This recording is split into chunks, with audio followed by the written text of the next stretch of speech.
Salam Gloria, selamat pagi, salam jumpa kembali di Senyum Pagi THSTHM. Bersama saya Ludovicus Tisnadi dari Distrik Surabaya. Pada hari ini saya akan menuntun kita dan akan membawakan renungan singkat edisi tanggal 28 2021, perayaan Minggu Palma. Renungan singkat yang saya akan bawakan pada hari ini diambil dari Injil Markus bab 14 ayat 1 sampai dengan ayat 15, dilanjutkan ayat 47. Inilah Injil Yesus Kristus menurut Markus. Dimuliakanlah Tuhan. Hari Raya Paskah dan Hari Raya Roti Tidak Beragi akan mulai 2 hari lagi. Imam-imam kepala dan ahli-ahli Taurat mencari jalan untuk menangkap dan membunuh Yesus dengan tipu muslihat. Sebab mereka berkata, jangan pada waktu perayaan, supaya jangan timbul keributan di antara rakyat. Ketika Yesus berada di Betania di rumah Simon si kusta,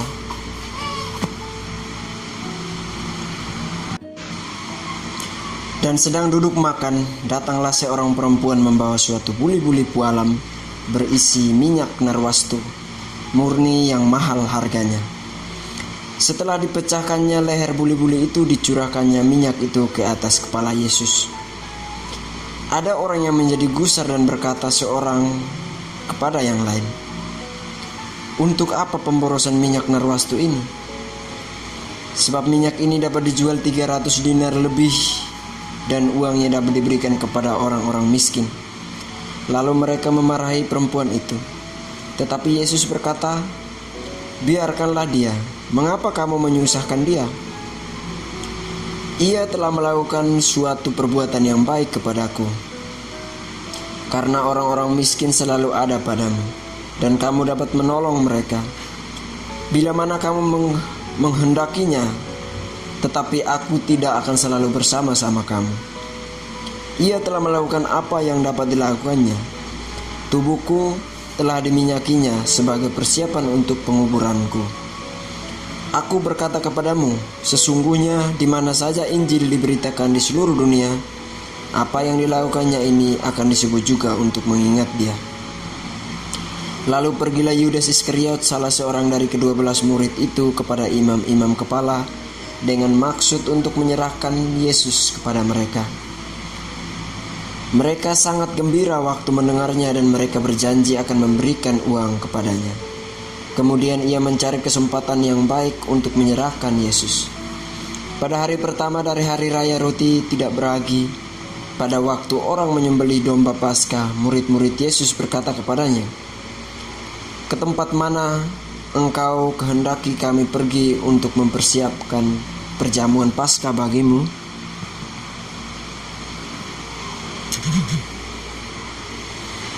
Lalu ia menyuruh 2 orang muridnya dengan pesan, pergilah ke kota, di sana kamu akan bertemu dengan seorang yang membawa kendi berisi air. Ikutilah dia dan katakanlah kepada pemilik rumah yang dimasukinya, pesan guru, di manakah ruangan yang disediakan bagiku untuk makan Paskah bersama-sama dengan murid-muridku? Lalu orang itu akan menunjukkan kamu sebuah ruangan yang atas yang besar, yang sudah lengkap dan tersedia. Disitulah kamu harus mempersiapkan perjamuan Paskah untuk kita. Salah seorang dari mereka yang ada di situ menghunus pedangnya, lalu meletakkannya kepada hamba imam besar, sehingga putus telinganya. Demikianlah Injil Tuhan. Terpujilah Kristus. Saudara-saudaraku yang terkasih, Tunggal Hati Seminari Tunggal Hati Maria dimanapun berada, Pada hari ini, hari Minggu Palma, sebentar lagi kita akan merayakan Paskah. Semoga Minggu Palma ini menjadi daun-daun iman yang akan selalu hadir di dalam hati kita, terutama di dalam keluarga kita. Kita sebagai organisasi pendidikan Tunggal Hati Seminari Tunggal Hati Maria, semoga kita menjadi daun-daun palma, menjadi pohon palma, menjadi ranting-ranting palma dimanapun kita berada, untuk mewartakan firman, untuk mewartakan kebaikan lewat sarana pencaksilat budaya Indonesia, sehingga daun palma, daun-daun pohon palma iman kita akan selalu tumbuh dan menjadi besar dimanapun kita berada. Di tengah pandemi ini kita semua merasakan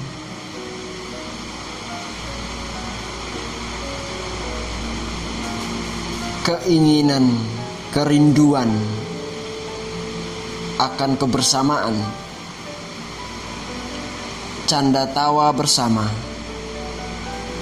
Yang dulu kita selalu terbuka, sekarang kita harus selalu memakai masker, menjaga jarak, menghindari kerumunan.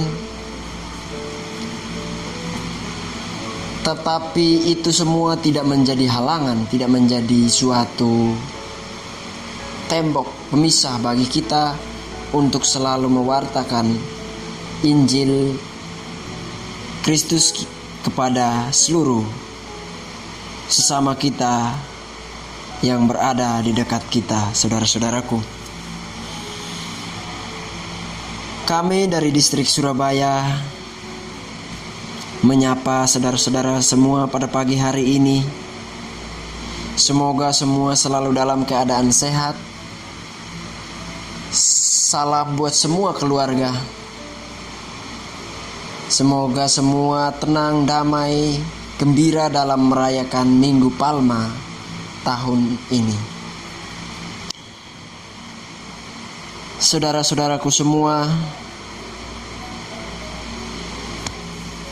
ini menjadi suatu tugas buat kita untuk mewartakan, menyebarkan pelayanan kepada sesama kita di tengah pandemi ini. Sekiranya kita hadir di tengah lingkungan umat beriman Katolik untuk selalu berbagi kasih, untuk selalu mengingatkan agar semua selalu terhindar dari wabah virus corona ini. Sudah 1 tahun kita melewati keadaan ini, namun belum ada titik terang yang kita temui atau kita dengarkan bahwa virus ini sudah berlalu dari negara kita, dari bumi ini. Oleh sebab itu, harapan besar dari kami distrik Surabaya, semoga kita sama-sama di Paskah tahun ini kita serahkan semua kepada Tuhan kita Yesus Kristus, agar nanti Paskah, nanti Jumat Agung, semua akan dibawa oleh sengsara Yesus di kayu salib. Semua dibawa mati oleh Yesus dan akan membawa pembaruan, akan membawa kesembuhan, akan membawa kehidupan yang baru bagi kita semua, terutama bebas dari virus ini. Saudara-saudaraku semua, Injil hari ini telah mengajarkan kepada kita bahwa keserakahan selalu timbul di tengah-tengah kita, di dalam pribadi kita. Demi uang, demi harta duniawi, kita rela menjual orang-orang di sekitar kita. Seperti Yudas Iskariot yang menjual Yesus. Semoga itu menjadi contoh bagi kita untuk direnungkan kembali kepada pribadi kita. Apakah kita termasuk Yudas Iskariot di sini? Atau apakah kita di posisi Yesus yang dijual? Atau apakah kita di posisi murid-murid yang selalu dan tiba-tiba tidak terima emosi, selalu berbuat sesuatu dengan amarah? Kita lupa bahwa kita belajar kasih, kita belajar cinta kasih dari seorang guru yang besar, seorang anak manusia yang ilahi, yaitu Yesus sendiri, Raja cinta kasih. Kita terkadang lupa akan hal yang diajarkan oleh Yesus kita sendiri, Tuhan kita Yesus Kristus. Ia rela mati di kayu salib demi menebus dosa-dosa kita. Itu menjadi teladan yang luar biasa bahwa seorang yang sudah menanamkan cinta kasih di dalam hatinya, ia rela berbuat apa saja. Oleh sebab itu tuh, saudara-saudaraku semua, dimanapun berada, semoga renungan ini dapat membawa suatu ketukan di dalam hati kita, suatu perubahan di dalam hati kita masing-masing, agar selalu merenungkan apakah kita berada di posisi Yudas Iskariot saat ini, ataukah kita berada di posisi Yesus yang dijual, atau apakah kita berada di posisi para murid-murid Yesus. Sekian dan terima kasih saudara-saudaraku dari saya, dari kami distrik Surabaya, renungan pagi hari ini. Semoga Tuhan Yesus memberkati kita semua. Terimalah salam kami, salam Gloria, Deo Gracias. Tuhan Yesus memberkati. Sampai